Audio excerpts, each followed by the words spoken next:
Hey, dude, this dog like stinks, man.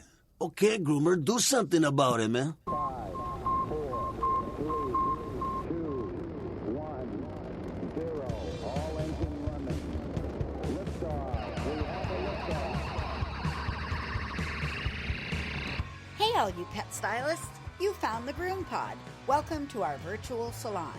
My name is Susie, and I'm your host. I'm a mobile groomer from Seattle, Washington, and anyone who knows me will tell you I love to talk, especially about my job. One of my favorite people to talk to is my friend and mentor and co-star of the show, Miss Barbara Bird. Huh, where's Barbara Bird? I wonder where she's gone. Well, she's asleep. You know, she is completely allowed to be asleep if she needs to be asleep, and I'm just going to roll with it. Welcome to episode 424 of the GroomPod, recorded on September 1st, 2024 in Snohomish, Washington, and Easley, South Carolina. This podcast is brought to you by our kind sponsors, Best Shot, Show Season, Precision Sharp, Groomore, and Stasco. And if you guys would like to tip your podcasters, you can go... If you guys would like to tip your podcaster, you can go to our website, thegroompod.com, and use the donation button or join us on Patreon. This week, we are talking to Ashley and Chris of Hanvey Engineering and Design, and they've got some big news to share. Actually, they shared it already at Hershey, but we're going to share it again here because that's the kind of thing we do. And then we'll let Chris go, and we will talk to Ashley a little bit about behavior. If you haven't found Groomore, you're missing out. Groomore is an all-in-one software solution for your grooming business. Whether you are a solo mobile groomer or manage several shops, Groomore has everything you need. 24-hour online booking and forms, routing, credit card processing, reminders, Google Calendar and QuickBooks integration, and so much more. And the best customer service anywhere. Shop, mobile, or house call, Groomore has you covered. And they're giving us a free month. Just enter GroomPod22 in the coupon code.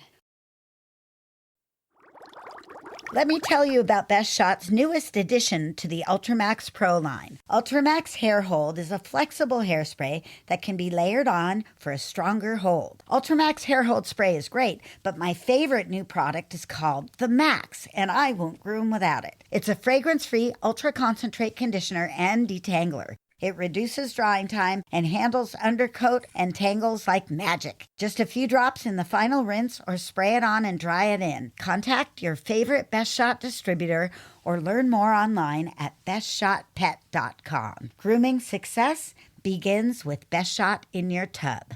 Made from the best stuff on earth. Look out, here it comes. It's your mobile moment. Let me introduce you to these guys in case you don't know who they are. There's exciting things happening at Hanvey, and this is why. First, I'm going to introduce Ashley. Ashley is the owner of That Scrumptious Pooch. She's a master groomer behavior specialist, master pet esthetician from WPGA.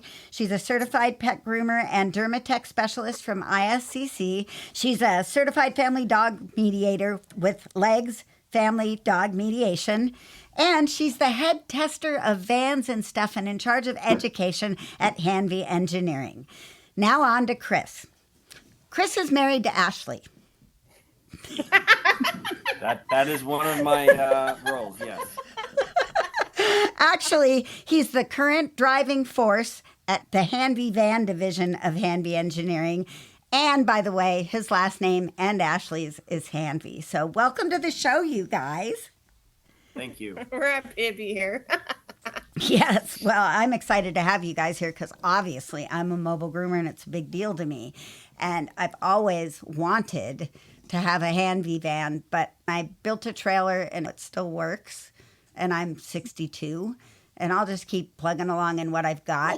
But I love innovation and I was a boater before I was ever a groomer. And so I've learned a lot about things like generators and inverters and systems like that. So mobile grooming was an easy step for me.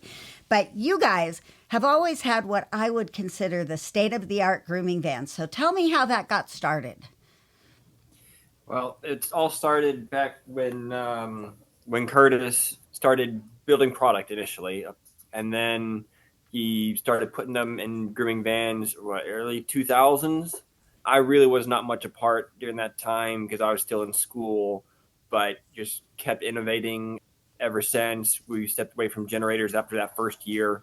We've been basically battery and inverter since, and we just kept building and building and improving and improving. Batteries and inverter systems have their own limitations. So what's new now? What's changed? The biggest change is the advent of lithium-ion batteries, and the costs are coming down to the point to where they're not $10,000 for just an hour worth of charge. So prices have basically gone down by to 10% of what they were just 10 years ago. It's phenomenal how much the cost of those things have fallen. So what does that mean for the average groomer, say, and what they can have and run inside the van? Yeah, the lithium-ion batteries are basically maintenance-free. Standard batteries right now are typically lead acid, which have monthly maintenance requirements. Those all go away. That's really the biggest bonus. The second bonus is the fact that they basically will last the life of the vehicle.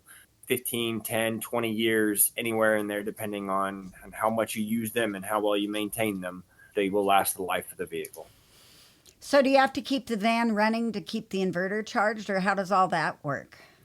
Technically, no. The charging is typically done overnight by plugging it in. You can get some charge. Oh, that's the newest member of the Hanvey family that you're hearing in the background there. Yes. You can get some charge from idling, depending on the model you get, but typically the majority of your charging is done after night. So you plug in every night kind of thing? Depending on the state of charge of the batteries, you don't have to plug in every night, but we do recommend it, especially if you're in the northern climates. Plugging in overnight also gives you the added benefits of keeping things warm. So you can do like a dehumidifier or air conditioner in there, plus run a pretty decent sized dryer? On the BVE, yes, you can do all the above. That's so cool. I mean, because that's always been the challenge is people are very attached. I am very attached to my K9 dryers, and I have certainly operated without them. I prefer to operate with them. But with the inverters, I always felt like it wasn't even a realistic thing because I'm in old technology in my head. So is that a realistic thing? With the BVE and the things we've learned making it, we have the capability now of running the K92 dryer. We still do require that there be a variable speed version. It's not the standard switch version, so it will cost a little bit more. But you can just go any standard show or anything and just buy it off the shelf and stick it in the van. It's not like you have to wire a remote in or anything like that. It's just your standard variable speed dryer. All the mobile groomers out there who have batteries that they haven't looked at, you've blown their minds because they didn't realize they were supposed to be monitoring their lead acid batteries. Now you're saying that you have the ability to run a big, huge dryer in the new inverter vans, but there's a thing that people don't think of, and I don't have a variable speed on my K92. So when I flip it on, I flip on one motor and then I flip on another motor. But a lot of mobiles and a lot of people in shops don't realize you don't want to flip both those motors on at the same time. Correct. That surge is rather substantial. But I was going to say, you guys also have perfectly great pre-purposed dryers that work great in the vans without having to be a K92. I certainly know that. Yes, the Hanvey dryers are now also going back to what we used to do. We're calling tandem dryers, where the turbo is in line with the high velocity dryer. So it's basically a 2-motor dryer in one hose. It is almost as powerful and almost as hot as the K92, but it's not as powerful. It's about 20% less powerful in terms of power demand. So if you can use those, you will have a longer workday because you're saving on the power demand, but it is not quite as powerful as that K92. You're still having to manage what you flip on and off, though, aren't you? Like if you were plugged in or if you had a generator, you still manage what you put on. Typically, you would have to, yes, but we did that in a smart way to where you don't have to think about it. For instance, when you go to turn on that high velocity dryer, it will automatically turn off the water heater. So your water heater and high velocity dryer can never run at the same time, which prevents any overload capabilities from ever happening. The only potential way that you could overload something is by turning on all the dryers, run your air conditioner, and then plug in a separate dryer into the outlets in the front space of your conversion. And even then, it's not going to permanently blow a fuse or anything. You're just going to trip something out, wait a few seconds, reset it, and you're good to go. I love it. You know, one of the things I really appreciate most about you guys is the support you offer for anybody who buys a van. It's exceptional. You always reach out, you make sure everybody feels like they're not alone. And I know that you've got some new education coming up with, because I've just found out that Ashley is the education person. And Ashley, I know she's being a mom here.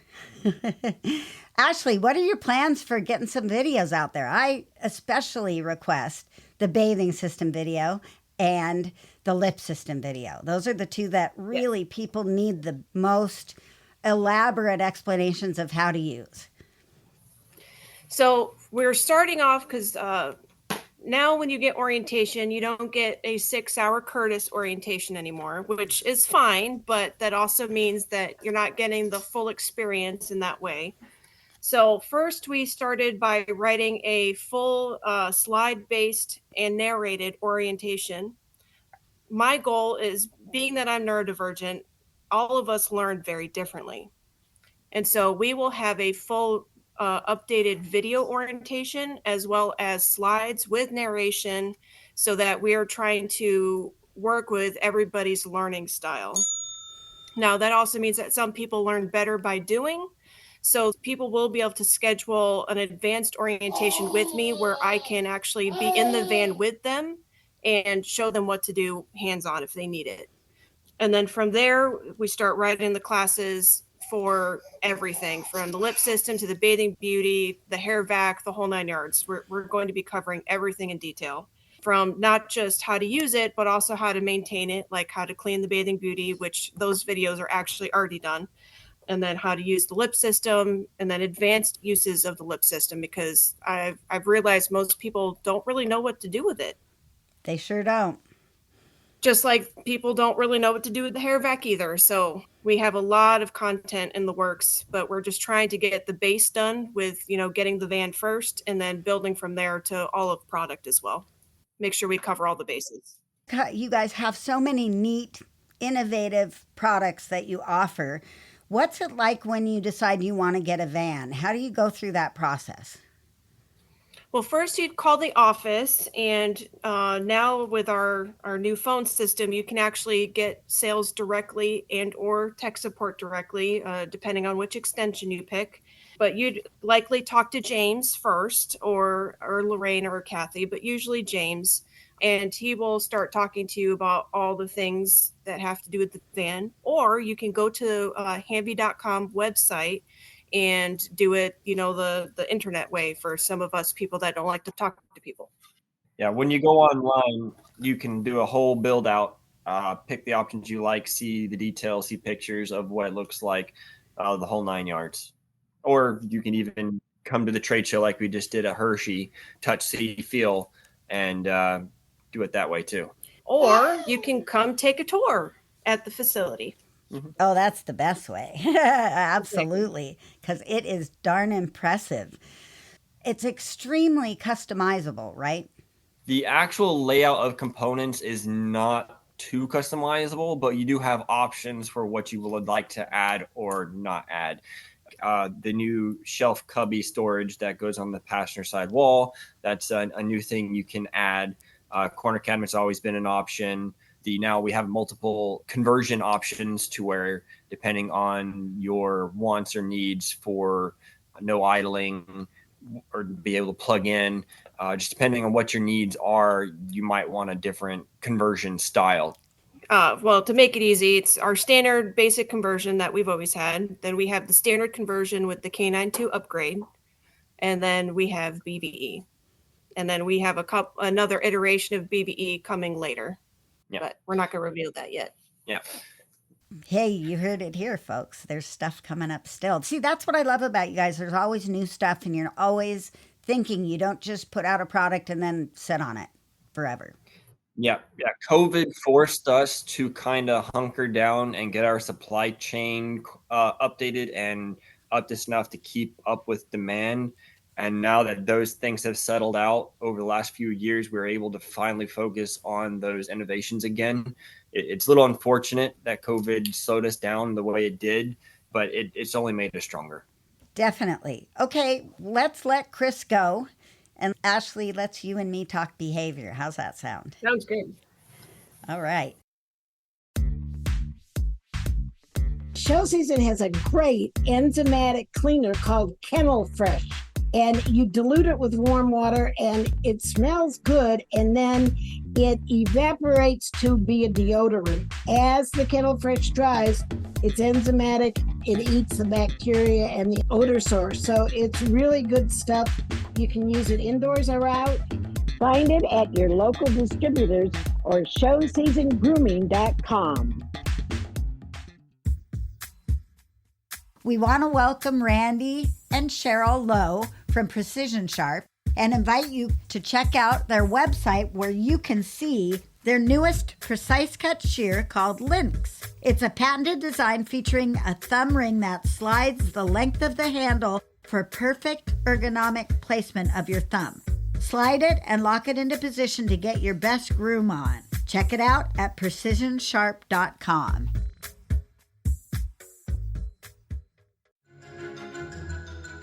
Let's see what's happening at the grooming table. So Ashley and I both share the title of Master Groomer Behavior Specialist. How did you get started in that? Well, Chrissy obviously is a friend of mine, as she is yours. I started with her podcast. The podcast is what drew me in, and then I got curious and started listening to some other training podcasts, like The Bitey End of the Dog by Michael Shikashio, and another favorite is Drinking from the Toilet with Hannah Brannigan. She's hilarious. Yep. Then I was just like, well, okay, now I'm really curious. And at that point is when Chrissy had her class available. And so I was like, you know what? Why not? I dove headfirst, and her class was literally just the start. I've not stopped since. I know, it's really exciting. I love it because I think there needs to be so much more about this in our industry and so much more focus on this. And I think we have to, well, I think we are changing the way we do things. And I think it's really important. For me, I started as a vet groomer, and I just naturally ended up with all the difficult and old and senior and special needs dogs. And I found that just naturally I had a really good instinct with them. And then I saw Chrissy's class and I went, what? No, actually, podcast first. She came to me, and when she started doing the podcast, and we commiserated about podcasting and became even better friends through that. And then when she offered the class, I was like, oh, this is what I want. I'm not an esthetician. That's not my thing. And I'm certainly not a show groomer. I can't scissor worth a hill of beans. But I love behavior. I didn't even know that's what it was called when I started down the journey. Me either. But I did know that I had a real passion for it, that it was really gratifying to me. And I just so enjoyed working with the people who cared for these animals that had a difficult time with grooming. So tell me about this family dog mediation thing, because I'm ready to go there. So the full name of the course is Legs Applied Ethology Family Dog Mediation Professional Course. That gets a ding. That one, it's a long mouthful, yes. I post about it on my education page all the time. So the reason I fell into this is, if you recall, when we were taking Chrissy's class, she had us read parts of Meet Your Dog by Kim Brophy. Great book. Yeah, this is her course based on that book. And I just was intrigued. And because I also listened to Michael Shikashio, I did his Aggression in Dogs. He does the conference every year, the Aggressive Dog Conference. And of course, they usually do some type of monetary deal on the course. And I'm like, you know what? I'm just gonna do it and see what happens. And mind blown. The biggest thing is that it is not dog training. It is beyond dog training. It is learning how to work with the dog that you have based on their needs from their breed type and class. So it can vary widely, and it's just learning why they do the things that they do and then working with that. So it's not a training course. And in the Facebook group, when we do have discussion about mediation, we make it very clear that we do not talk training at all, because it's not about that. Everyone that's in there comes from different training backgrounds. And so we try to keep the training out of it and just talk about the dogs and their needs. But then we also talk about the families and their legs. So LEGS stands for Learning, Environment, Genetics, and Self. And we apply that both to the dogs and to the people with the dogs.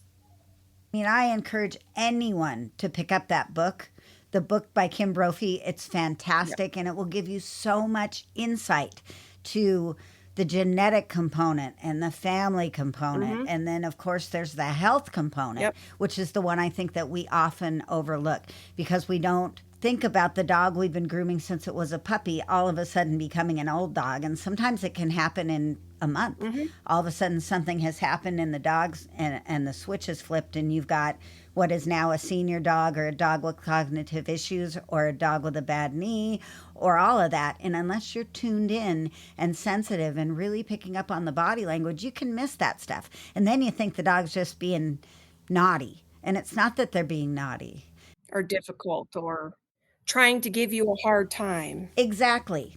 And then you start taking it personally, and that's when you really, really, really get in trouble because it's very personal for the dog, but it shouldn't be personal for us. Yeah. We should be the person who's the go-between to make sure that we're picking up on those the little nuances. Up on the signs. Thank you. Sometimes I get stuck. Picking up on the nuanced signs that the dog is having an issue. And one of the places that really gets overlooked by us because of old training and not new training, because we're changing this, is holding on to the mouth and the chin and the beard and wrists, feet, and just all of these places that as we age get extremely painful, and teeth get neglected a lot. Yeah. And there's oftentimes a lot of pain as the dog ages. And I don't know, when I was trained to groom, they taught us to check the teeth every time. I'm not always the best at checking teeth every time. Yeah. But when I certainly see or smell something, I do take a look in the mouth. There's a lot of information to be gleaned about that. You're teaching a course called Don't Grab the Beard, and it's fantastic. And I took it a few weeks ago, and I want you to share some reasons that we should take that class. Like I say in the beginning of the class, most of us are taught to hold on to the hair, and if the dog struggles, to hold on tighter until they basically give up and submit to you. I figured out over the last few years that just is a really crappy way to do things. Not only is it uncomfortable for the dog, but man, is it uncomfortable for us too. Do you remember the hand cramps? I remember the hand cramps. Yep. Especially like trying to hold them still, and they're just sitting there fighting and trying to back up and pull. Why do we have to do it that way? There's nothing stating that we absolutely have to hold hair to get them to sit still. In fact, by all the large amounts of videos that I put into my class, because I'm a very visual, hands-on person, it's hard for me to just explain to you how to do it. I need to show you. So I make sure that there's a lot of examples of what I'm doing. But I also found that by just gently holding, I put the thumb on the very end of their chin and then a couple fingers just gently on the top of their nose, that the dogs just instantly calm down. Now, not all of them figure out what I'm doing, and that's fine, but they always pick it up really quick, especially when I end up having to manipulate their head less in order to get the haircut done. They love that option. I just scissor around my hands. I don't have to move my hands as much. Exactly. And then I also don't have to brush or comb as much, too. I'm a big proponent of cooperative care, and I know it's kind of a buzzword these days, but I don't know, about 5 or 6 years ago, I was watching probably the Discovery Channel. They were doing one of those at the zoo shows. They were demonstrating how the orangutan and the lion and everything, they come over and cooperatively offer their shoulder to get their vaccines. And then they get poked, a fake poke, and then they get a treat. And it just becomes second nature to them. And they cooperate and contribute to their care. They're part of their own care by willingness. Then I ended up with a diabetic cat. And without even realizing it, I created cooperative care with the cat. The cat came to me every day in the same spot and sat down and willingly participated in his shot twice a day. It was amazing. But I never really put the two together until Chrissy's podcast came along, and I was like, oh, and then we took the classes, and in there she talks about cooperative care a lot. And I realized that it is not a reach too far, because we have our hands on these dogs all the time. And they are very different dogs for us than they are for their own environment. So we aren't training people. We aren't training their dogs. We're helping their dogs when we're doing what we have to do. So I have a lot of dogs who are horrible fighters as puppies, who just learned to put their head in their hand, and I don't even have to hold their head. They just sit there while I get those nasty hairs out of their Shih Tzu faces. And it's no longer a struggle for my hands. It's no longer the way I do things from the start. I rarely grab the dog's face anymore. I try to work other ways to do it, and there are other ways. There's so many other ways. I know. It's amazing, and it's fantastic because you bond with these dogs even more because you have to get to know them on a personal level. You have to have a relationship with them. And I've said it before, if you do it right, they are not behavior dogs forever. No. And if they can't relearn something because of a physical malformation or something like that, then you honor that and you find a way around it so it's not painful anymore. And then once again, they don't have a difficult time with your process. Yep. I bow to you. I'm so grateful you're out there teaching. I can't travel. I don't want to teach like that. I teach it maybe on a much smaller individual level with everybody who will listen to me because it's one of my favorite topics. And I'm super excited to get into that. Boy, I'm super excited a lot. It's good to be super excited. But I'm very interested in learning more about Kim Brophy's program. I want you in, Susie. You are the perfect person to add this. And to be honest, we need more of us because this year, in their licensed division, they've added a new one this year called handling. And it's specifically for groomers, vet techs, and other people that do handling work. And what the licensed division does is they help create what we call hacks. So remember, we don't train, we find solutions to problems. So the hacks are there to help us find solutions for problems. And so I'm part of the handling division. One of our other MGBSs, Courtney, is with us as well. So there's only two of us right now. There's two groomers that are part of the licensed division out of all of the people that have taken the family dog mediation. Now, I believe there are a couple other groomers from other countries that have taken the program, but as far as I know, and I could be wrong, Courtney and I are the only two from the United States that have gone this far with it, which means we get to help pave the way with how we bring this approach to other groomers. And we have every intention of starting to bring family dog mediation to trade shows as well, so we can start getting the word out. Because there's just so much to do. There's so much to do. I know. I wish I had a whole nother life because I could fill every second with more stuff to do with the grooming community because I love it. I'm so grateful. Yep. I'm so grateful. I think people need to understand the difference between training and behavior right there from the start. We are working with behavior, and I love being the advocate for the dog. Oh, most definitely. That is the coolest thing ever, to be able to make their lives better, even in the tiniest of ways. It's just magic. It's magic.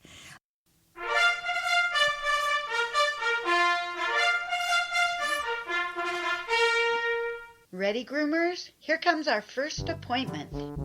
Tips for going from a shop to mobile. So you finally made the decision to go mobile, but now what? Are you starting from scratch with all new people, or are you taking your people with you? What about pricing? So many changes. So here's some thoughts I got because there's a local girl who is going mobile, and I had a conversation with her on text and thought, well, this is a good subject. Maybe I'll share it with the rest of you guys. So here we go. First and foremost, do a ride along with someone. Make sure mobile grooming really is for you. Hopefully you've done that at this point. You've done a ride along. You've thoughtfully planned out your business, purchased a vehicle, or if you're doing in-home grooming, you've got all your equipment ready and you're ready to go out and you're starting your scheduling process. If you're taking your people with you, then you need to start to prepare them for the differences between mobile and shop. This is the way to also eliminate some of the people, because as a mobile groomer, you can't do nearly as many families as you can in a shop. You don't have the way to rotate through as many dogs or cats, and it just is very limiting in that respect. And I didn't realize that at first. I had 435 families when I left the vet hospital. And I have about 125 now, and that's more than I should have. I could probably do with about 100. So I need to lose about 25, and yet I still just keep adding people. I don't know what's wrong with me. I need my head examined. Anyway, use this as a way to eliminate people. You need to explain to them the inexact timing of mobile grooming. Sometimes it takes longer because of the traffic, sometimes it's because of a previous dog, sometimes it's an equipment breakdown, sometimes it's just the gods get in your way and you can't get to the appointment on time, or it takes you longer to finish the dog. There's so many different variables that are not part of shop grooming, so you need to let them know that and kind of get a read on whether people will accept that or whether it's going to be a problem at some point in time. You always have to explain, too, there's a convenience of being at home. But do that when you let them know how much more expensive it's going to be as a mobile groomer. You need to add on a lot more expenses relating to your vehicle than you do necessarily at a shop. A lot of that stuff is rolled into renting a place or owning a place. You don't have the road service, that kind of thing. Also, your time, you need to be paid for your time. Some of that is driving time. There's limited service availability. For instance, you can't go everywhere, and a lot of people really limit their service area and make more money that way. I, on the other hand, have a tendency to have a widespread service area because I like my people, and I stick with them even though some of them move a little bit out of the area. So that's my own fault again, but I choose that so I don't complain about it. There's also weight limits and less availability of appointments overall just because you're mobile now. If you're leaving a job, make sure that you understand how the owner of that job, the person who employs you, wants you to let people know that you're leaving. You want to keep things happy because that person then could end up referring mobile grooming clients to you that will be better served than in their shop. So you want to keep happy relations. You want to have no bridges burned, and you want to be able to continue to support each other, even though you may be leaving their business. I'm a big fan of loyalty. I think that the people who you see once a month or even more often than that are your bread and butter people, and you need to honor that, especially when moving from shop to mobile. There is quite a bit of price difference, and what I chose to do, and this doesn't work for everyone, but I chose to reward the people that came with me by not taking them up to full mobile price right away. It took me a couple years to get them up to where their pricing should be. Luckily, I could afford to do that because I have very little expenses. You may not be able to do that. But that's one way I rewarded those people who supported me before I went mobile. And they have continued to support me to this day and have been really good clients overall, and I really appreciate them. My horseshoer, who was my business advisor for many years, because they kind of work the same as we do. They go to the place, they do their job, they're one person. He said that you really need to honor the people that pay your bills. And I totally agree with that. These people pay my bills, and by golly, I don't want them to get a $20, $30, $40 price increase in 1 year because I decided to go mobile, especially if I want to keep them on. So I did it that way I think it's better to have a predictable client base and then slowly raise your prices over time if you're able to do that. They already like you after all, and they want you to succeed. So invite them into the inner fold and let them know what's going on. Give yourself an open-ended appointment time, especially for the first couple years of mobile. I like to say the appointment's at 2 o'clock. I won't be there before 2 o'clock, but I will be there sometime after 2 o'clock. So if you're going to do anything, plan to do it in the morning and then just plan to be home in the afternoon after 2. That gives me the opportunity to be late. It gives them the ability to let me be late. And I'm late often because I never shut up. That's why I have a podcast. So I give them this open-ended appointment, which people are used to in the service industry. When the cable guy comes, he tells you, I'll be there sometime between 2 and 5. And you just have to accept that. If I'm going to be more than an hour late, I'll generally call or send a text. But for the most part, people don't start to worry until an hour after my set appointment time.